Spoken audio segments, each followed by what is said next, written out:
আজকে রূপগঞ্জের আপনারা বিভিন্ন জায়গা থেকে এসেছেন, আপনারা এসেছেন শহীদ রাষ্ট্রপতি জিয়াউর রহমান সাহেবের যাতে ওনার জন্য দোয়ার জন্য।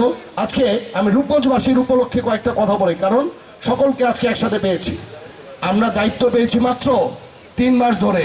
3 মাস ধরে রূপগঞ্জে যতটুকু কাজ হয়েছে আমি বলতে পারি সারা বাংলাদেশে কোথাও এত বড় কাজ হয়েছে। 100 কোটি টাকার ব্রিজ শুরু হয়ে গেছে কায়েতপাড়ায়।